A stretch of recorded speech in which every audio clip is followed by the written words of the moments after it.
O Hospital Psiquiátrico Santa Clementina repousava como um tumor esquecido nos arredores de São José dos Campos, fechado em 1984 após denúncias de abusos e desaparecimentos.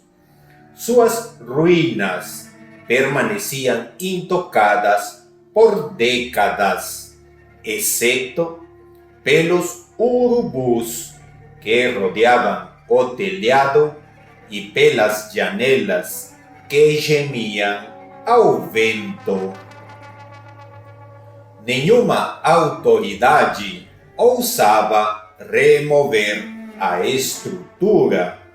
Diziam que as plantas que cresciam ali não obedeciam às estações, que os morcegos jamais abandonavam o sótão e que o cheiro metálico de carne fermentada impregnava o ar, mesmo nos dias mais frios.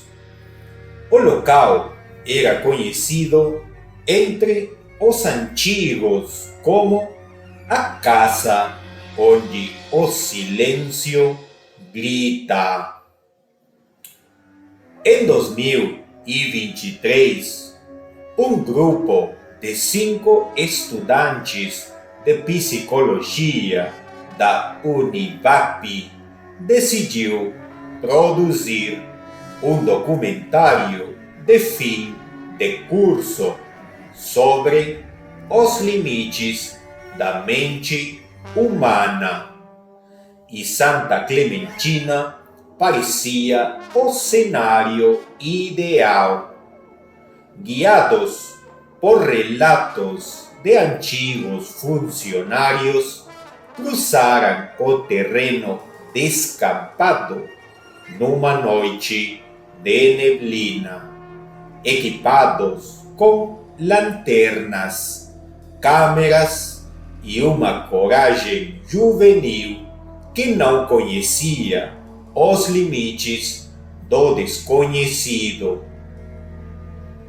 Ao empurrarem o velho portão lateral, sentiram um ar gélido escapar, como se algo tivesse estado trancado por dentro, aguardando.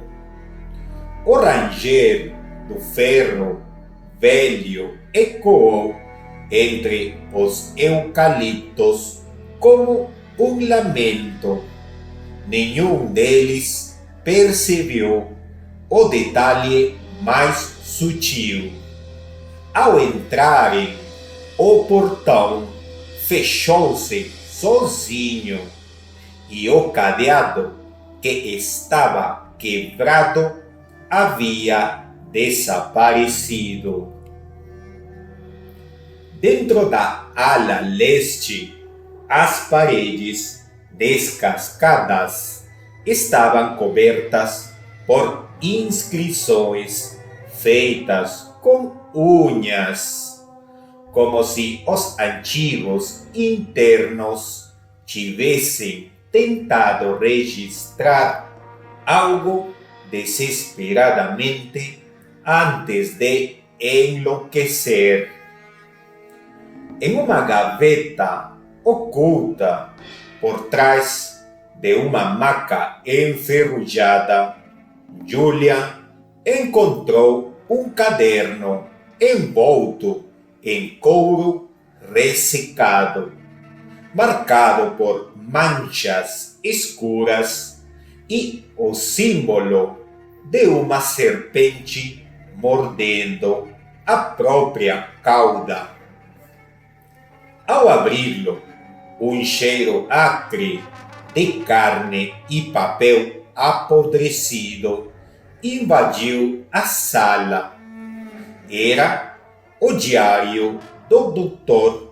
Edmundo Guimarães, diretor do hospital durante a década de 1970 e dado como desaparecido pouco antes do fechamento do local. Suas anotações misturavam linguagem médica com passagens em latim e desenhos grotescos de cérebros abertos, olhos costurados e corpos em transe. Cada página revelava um horror mais profundo. Ele acreditava que certas doenças mentais eram manifestações de entidades imateriais que usavam o cérebro humano como canal de expressão. Para ele, a cura exigia o exorcismo da carne, uma fusão de técnicas cirúrgicas e rituais obscuros, inspirados em doutrinas antigas da África e do Oriente Médio. Anotou a criação de uma ala secreta chamada Subnível 4, onde os pacientes mais receptivos ao além eram levados. A última anotação estava escrita com o que parecia ser sangue humano e dizia: paciente 48 está pronta. O véu será rasgado durante o eclipse. A libertação virá. Guiados por uma curiosidade que logo se tornaria maldição, os estudantes desceram aos andares inferiores do hospital. O terceiro subsolo, teoricamente lacrado, estava escancarado. A pintura cinza nas paredes já havia se transformado em um tom ocre, coberto de bolor e marcas de garras humanas. O som de gotas caindo de algum encanamento invisível ressoava como um metrônomo fúnebre. A iluminação vinha apenas das lanternas e da fraca luz das câmeras. E, à medida que avançava, vozes abafadas começaram a sussurrar nos cantos, frases soltas, como se alguém repetisse eternamente os últimos momentos antes da loucura.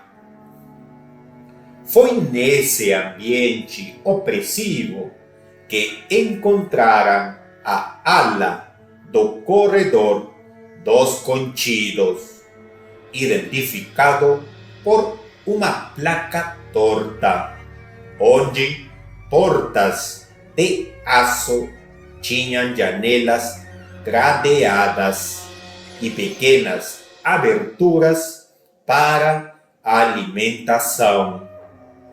Algumas estavam abertas, outras arrombadas, de dentro para fora. Em uma das celas, descobriram marcas de dentes humanos no chão e na madeira da cama.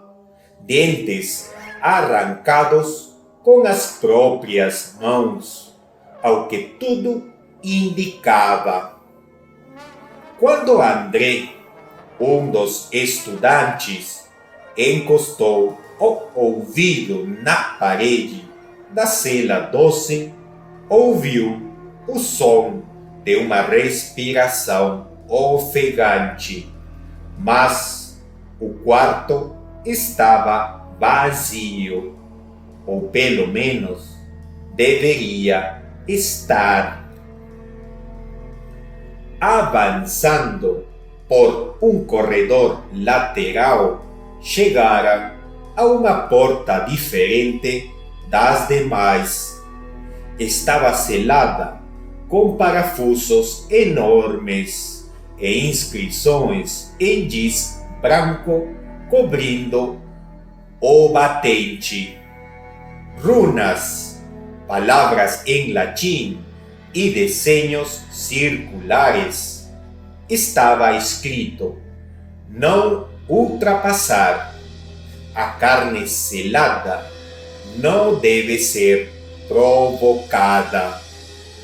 Curiosos abriram com esforço dentro uma sala hexagonal, com teto baixo e paredes revestidas por mantas de chumbo. No centro, uma maca de ferro com correias partidas e uma poça escura já seca. Em cada canto havia uma câmera analógica apontada para o centro da sala, ainda conectada a um sistema de gravação antigo. O grupo ativou o painel de energia do cômodo. As luzes falharam por um instante e depois acenderam com estalos. As câmeras, surpreendentemente, ligaram-se sozinhas. Um vídeo foi exibido. Uma mulher pálida, com os olhos virados, presa à maca. O Dr. Edmundo aparecia ao lado, murmurando palavras em uma língua desconhecida. Subitamente, a mulher começou a se contorcer e gritar. As luzes da sala de gravação começaram a piscar no presente. Júlia caiu de joelhos, as mãos nos ouvidos, dizendo que ouvia uma voz dentro da mente, dizendo: não os deixe sair, não mais. A tensão no grupo tornou-se insuportável. Luana, em pânico, quis ir embora, mas Caio estava hipnotizado pelas imagens e pelo que chamava de descoberta do século. Decidiram se separar para procurar uma suposta saída alternativa. Caio foi sozinho ao subnível 4, seguindo as instruções do diário. Descobriu uma escadaria estreita atrás de um armário de concreto e desceu por degraus manchados de sangue seco. Chegou a uma câmara completamente revestida de símbolos feitos com ossos humanos. No centro, uma cadeira de madeira com cintos e uma figura sentada nela. Era o próprio Dr. Edmundo, ou o que restava dele. Seu corpo estava intacto, porém ressecado, como se tivesse sido mumificado naturalmente. Os olhos estavam abertos. Ao se aproximar, Caio sentiu o ar rarefeito e o som de respiração profunda vindo da escuridão. A câmera em sua mão caiu no chão e gravou os últimos segundos em que ele murmurava palavras em transe, repetindo frases do diário. Na superfície, Julia e os outros escutaram gritos ensurdecedores vindos do subsolo.